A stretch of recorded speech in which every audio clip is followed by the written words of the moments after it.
It is part 2 of the Week 7 preview here on the Audible. Cecil, Lammey, Sigmund Bloom. Let's talk about it with the Giants and Broncos. The Giants are the talk of the talk. Jackson Dart and his dancing and his chains and Cam Scattaboo. It's He-Man and Ram Man. I think as a child of the 80s, I was like, oh, I love that. He-Man and Ram Man coming through to the Mile High City. But Nick Benito has entered the chat. Right. Welcome to the NFL, kid. Yeah, that's what's a fun story here. How are things going with the Giants in the Jackson Dart era? They're buyers.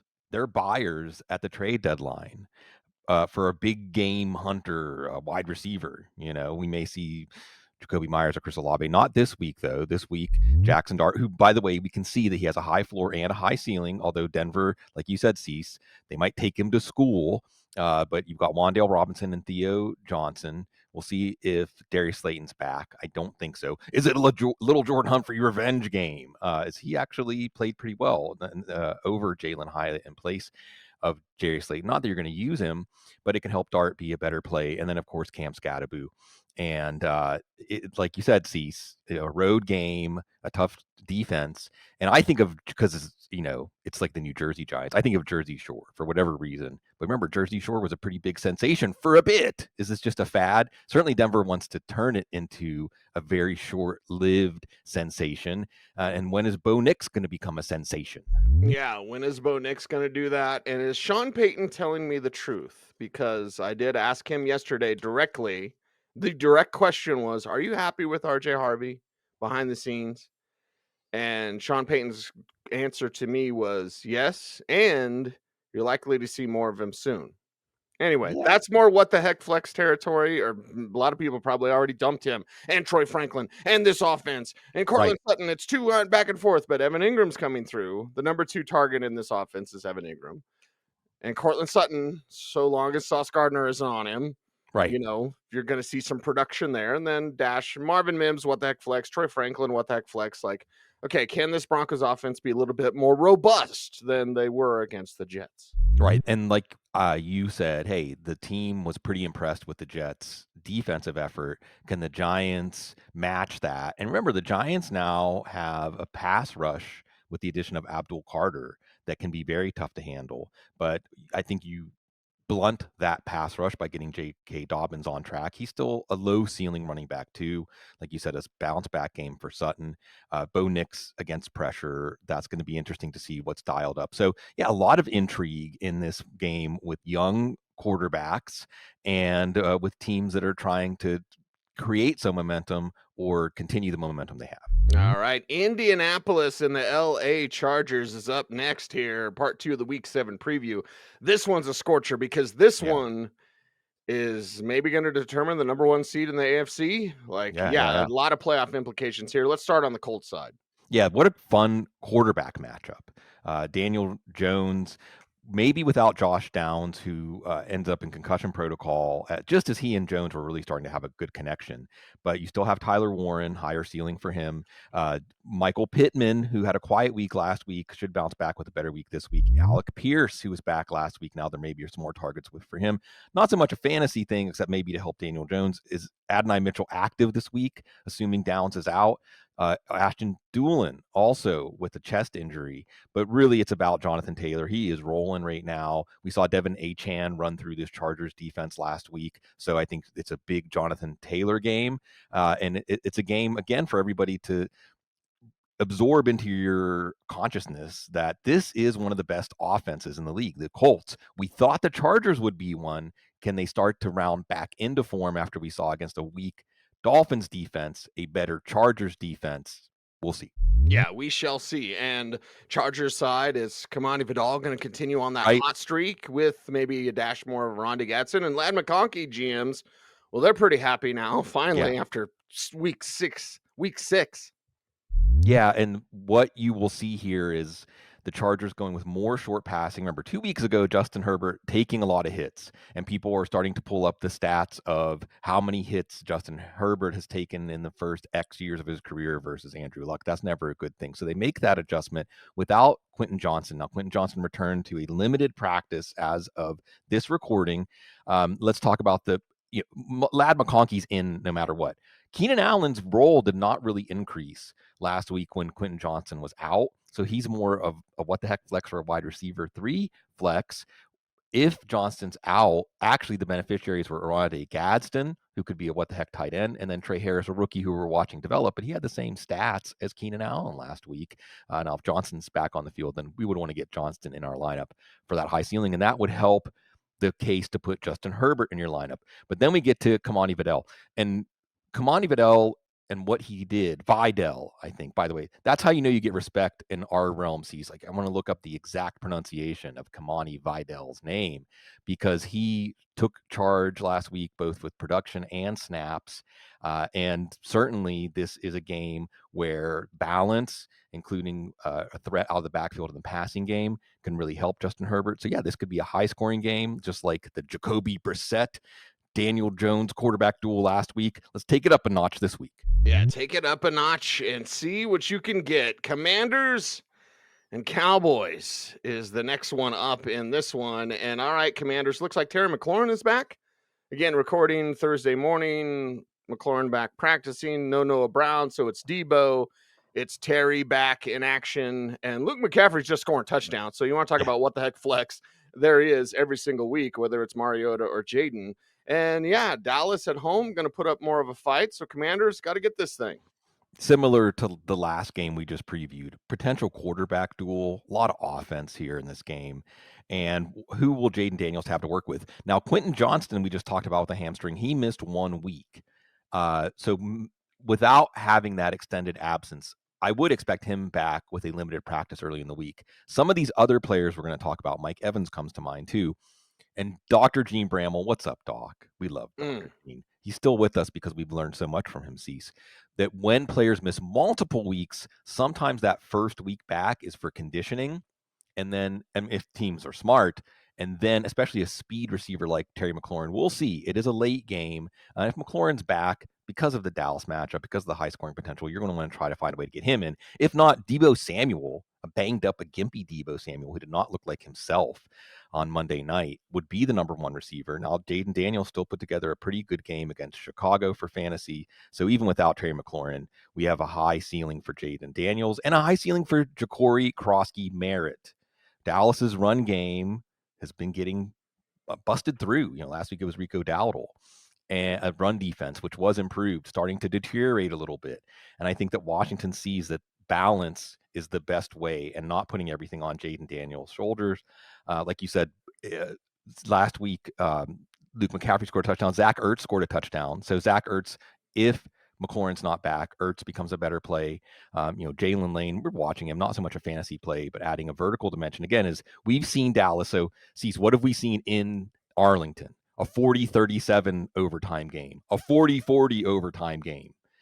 So, there's 20-20 vision, there's 40-40 vision. Dak Prescott's ready to zero in for that.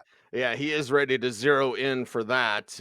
Watching the health status of CeeDee Lamb. Right. Watching the continuation of this Cowboys offense and like, okay, can CeeDee get back, please? Because that would mean even more fireworks. Right. We already like Dak Prescott in this game. We like him even better if CeeDee Lamb is out there. We already like George Pickens. We don't like him better, but we don't like him less if CeeDee Lamb is out there because of the way that it distracts coverage. Bounce back game for Javonte Williams. Hats off to the Carolina run defense for what they did to him. I think you should see after what DeAndre Swift did to Washington, a bounce back game for him. Jake Ferguson might get less targets, but again, if CeeDee Lamb is out there, they're more valuable targets. He's got lots of red zone leverage, maybe his PPR ceiling going down, still a good play, but Dak's value's going up, and it already was pretty high to begin with. Also, they could get back Tyler Booker, one of their offensive linemen that has been out. So Dak has been hot without Lamb, without a couple of starting offensive linemen in this divisional matchup. We could see him turn the burner up even more. Again, these games in Arlington have been fantasy bonanzas. Keep that in mind when you set your lineup. Yeah, keep that in mind when you set your lineup, and keep that in mind when you're thinking Packers and Cardinals up next. Cardinals side is more interesting just because, I don't know. Yeah. We'll get to them in a little bit, but let's talk Packers football, which means, of course, Jordan Love and a cluster of wide receivers. Yeah, and Josh Jacobs. I mean, I think that's what we're seeing is Josh Jacobs right. really asserting himself as the strongest force in this offense. we wanted a ceiling game out of Jordan Love last week against Cincinnati. He was choppy early, pressed a little bit, had an interception, settled for a field goal. It was actually a close game, closer than we thought. And I think that we don't count on Jordan Love to have a ceiling game in a game like this. Although with Dontavian Wicks hurt, I don't know if Christian Watson's going to be back. And if he is, it's going to be limited snaps. So that makes you feel better about Romeo Doubs, Matthew Golden, Tucker Kraft in your lineup as a more concentrated. So that cluster is a smaller cluster, and it makes it easier to depend on those guys against an Arizona defense, which is okay. Certainly not a shutdown defense. But maybe, Cease, this is what's really messed up about fantasy football sometimes. I think we can see after last week that for fantasy prospects, whether we're talking about Green Bay or Arizona, you're rooting for Jacoby Brissett to start in this game, but Kyler Murray came back to practice on Wednesday. Yeah, and that's where it becomes complicated with this Cardinals team. And, well, let's discuss it, Bloom, because fantasy GMs want to know. Yeah, what's complicated about this and where Arizona has ended up is that your franchise quarterback, who has a contract that's really hard to get out of, you can see that he can't activate the whole offense. So, well, again, for fantasy, we're paying attention to this. You're still playing Trey McBride no matter what, but his chances of getting a touchdown go up if it's Jacoby Brissett. I might even hazard a guess that Jacoby Brissett might be but maybe Murray has a higher ceiling, but Brissett has a higher floor, especially if Murray is dealing with a foot injury that's going to limit his mobility, limit his running ability. Marvin Harrison Jr. Concussion. So if Brissett is out there, see all this math, all this variables.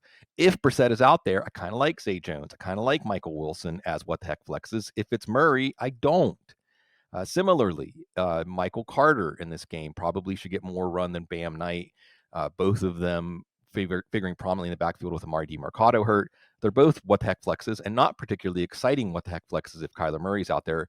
A little more exciting, but not exciting, as Arizona's offense did come alive with Jacoby Brissett, but with Kyler Murray back at practice, you wonder if it's going to go back to sleep against the Packers defense that we're still wondering, could they get back to the form they showed earlier this year? How bad is Kyler Murray if he doesn't learn from the backup? I mean, I know he's older, but Bryce Young learned when Andy Dalton got out there. Right. It's like, hey, yeah, you could do that. Anyway, we'll move on from that one. Atlanta Falcons versus the San Francisco 49ers, and the Falcons are feeling themselves off their big win from Monday night. 2 Monday night games suck. I'll always say that. Let's talk about Bijan Robinson. Right. Because there's the key, everybody. How do you want to win? Feed him the rock. What a breathtaking player. Let's reserve that player for just a few, for just a few players in the league right now. Okay. That's Bijan Robinson. I mean, yes. He's a breathtaking player in the sense that you hold your breath when he has the ball. And Atlanta is really setting him up well for success. Michael Penix is setting him up well for success. And he's the most valuable player in fantasy football right now. Then you have Tyler Algier, depending on the game script. Now, this is a road game. Depending on the game script, you can get what the heck flex value out of him, like we did last week. Will Darnell Mooney be back? Does it really matter after what we saw between that Penix-London connection in the first half? One of the best games of the week in the first half last week against Buffalo. So Penix, maybe not a great streamer. He has a low floor, maybe not a high ceiling. Who does have a high ceiling in this game is Kyle Pitts. I know we thought with Darnell Mooney and Ray McLeod out, the possibility of Buffalo's offense turning that into a more high-scoring game. It didn't come to fruition for Kyle Pitts, but this week it should. Again, Fred Warner goes out for the year last week. There's just no replacing Fred Warner. Tatum Bethune is out there who's going to wear the green dot. Now, I think you're going to see him make a lot of tackles in this game. You're probably also going to see the back of his jersey as he runs downfield, as the middle of the field was very open after Fred Warner went out in the second series. Baker Mayfield last week, 8 for 9. Matt Barrows, longtime 49er beat writer, tip the cap to him. Baker Mayfield to the middle of the field last week, 8 for 9 for 144 yards. So, yeah, Kyle Pitts, go get some. Yeah, Matt Barrows, Audible alum, by the way. Let's talk about that 49ers team and, well, everything that they've got going on at home. These are almost like the Spider-Man meme. At least that's what they want it to be, right? Where Zach Robinson's offense staring at Kyle Shanahan's offense, pointing the finger. The finger. Yeah, they're kind of similarly built. Yeah, except that one of these teams when we talk about the offense, we have to spend about a minute talking about the injury ins and outs. It's every week. All right. Yeah. So let's get that out of the way. Mac Jones and Brock Purdy are both limited to start the week, but at least we're getting some guidance that Purdy is more limited than Jones. So after Purdy had a setback with his toe injury the first time he played with it, I think we're going to see Mac Jones. That means we really like Kendrick Bourne. George Kittle, again, first week back at practice. If teams are judicious, if teams are prudent, you let the player ramp up for a week in practice before you put them out. So you really want 2 weeks of practice. That means Jake Tonges is still a streamer, assuming Kittle can't go. And then there's Ricky Pearsall, also probably farther away from playing than getting back on the field, say, than Kittle at this point. He's more like Purdy. So that helps the Kendrick Bourne case. And then the fact that Juwan Jennings told us that he played last week, he's playing with 5 broken ribs. 5. My God. He did it, I think, was it a touchdown or a 2-point conversion catch. So he wasn't much of a factor last week. I wouldn't expect him to be a factor this week. And then the other thing we have to contend with here is this Atlanta defense is looking like a shutdown defense now. Now you could say, well, Buffalo lost Josh Palmer. They didn't have Dalton Kincaid out there. But we rarely see Josh Allen look a little overwhelmed at this point in his career, a little confused. And I think offensive line play was not great, but it's one of those things. Was it the offensive line play wasn't great, or it's just Raheem Morris is dialing up the pressures and really putting quarterbacks in a bind. And Mac Jones isn't going to go down swinging, but maybe that means you want the Atlanta defense in your lineup because they're making things happen. Making it happen. It's what they do. We've got 5 games down in this show, a couple games left, and of course the ever popular What the Heck Flex is the Audible. 20 years of this thing, so make sure to like, comment, share, subscribe, and hit the notification bell here on YouTube. We appreciate you all for supporting our Football Guys YouTube channels, plural. Check them all out. Check out Tampa Bay and Detroit. Whew. Bloom, I have a feeling you will have popcorn. Yeah. I have a feeling you might have a cold beverage or anything else that helps the evening, because this is the one. This is the game. Buccaneers and Lions. Let's get it on. Let's talk about the Bucs first. Yeah. Cecil, I know we don't love 2 Monday night games, but when there are 2 matchups like this, okay, I'll take 2 Monday night games. Let's start with this one, probably the more high scoring of the 2. One's going to be great if you like offense. One's going to be great if you like defense. Is Mike Evans going to play? Now he's back to practice as of Thursday.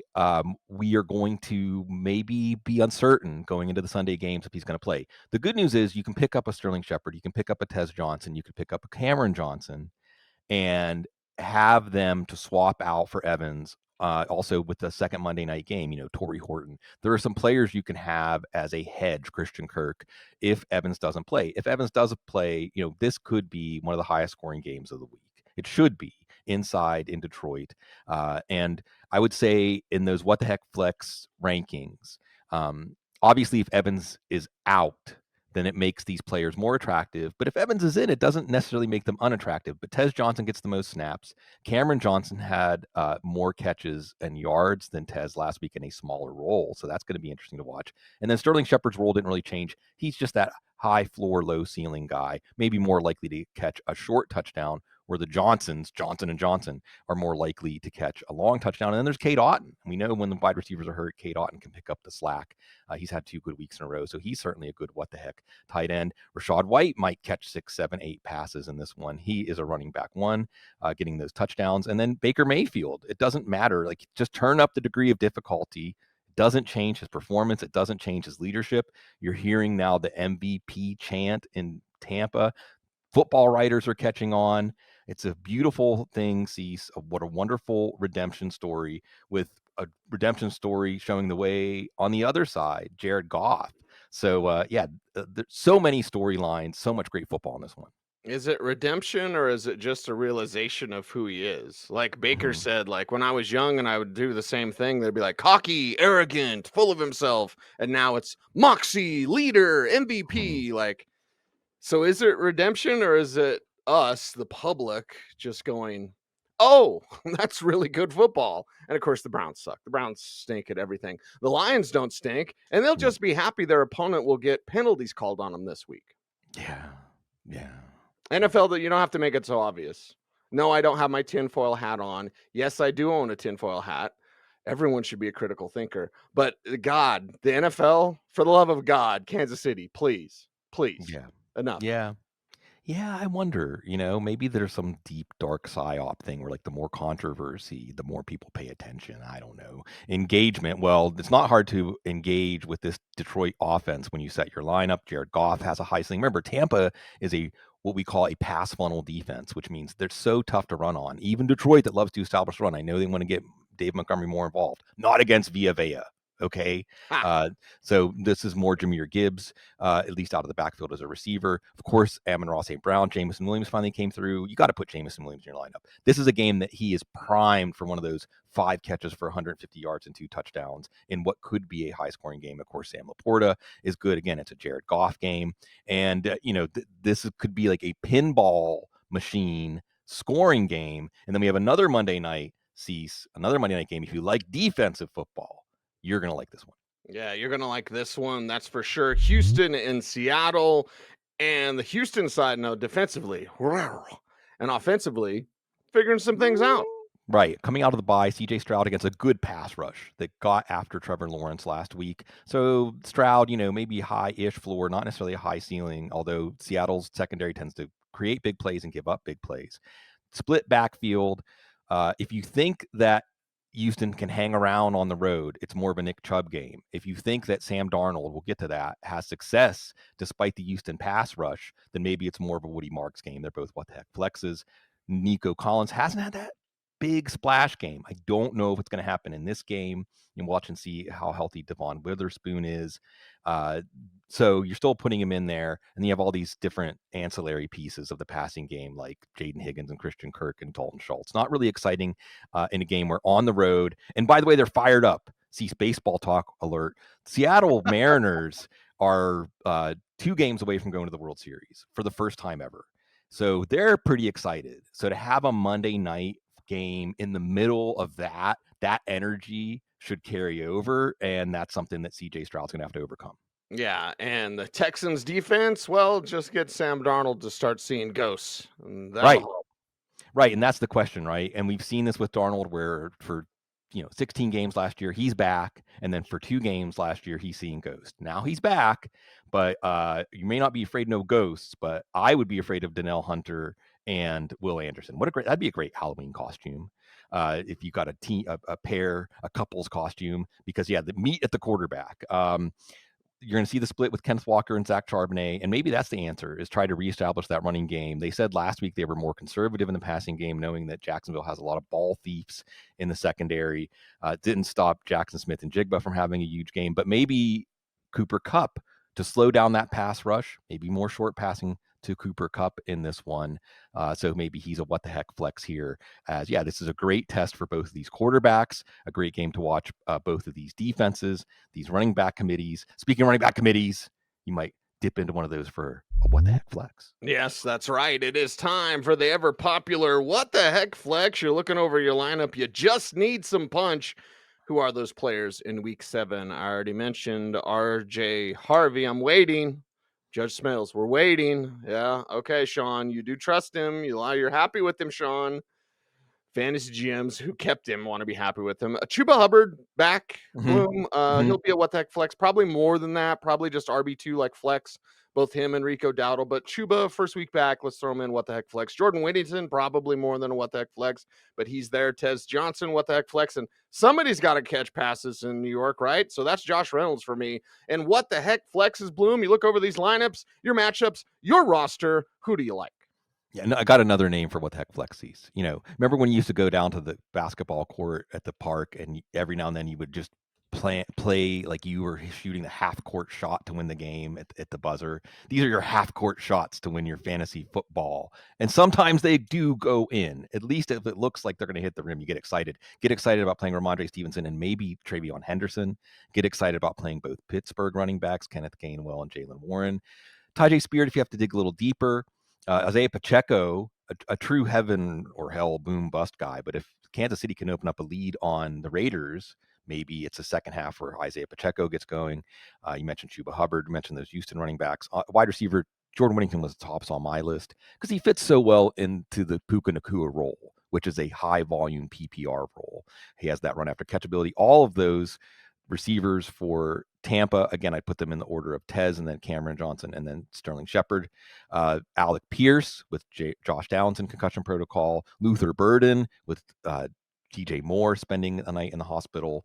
Trey Tucker, just because when it's garbage time, that's who Geno Smith's going to look to. And my favorite, hopefully welcome him back, make sure he's active, Jalen Coker. Yes, Sauce Gardner is going to be on Tedero McMillan. That should be a great test for McMillan. And we'll see how often Bryce Young looks Jalen Coker's way in that valuable slot receiver role.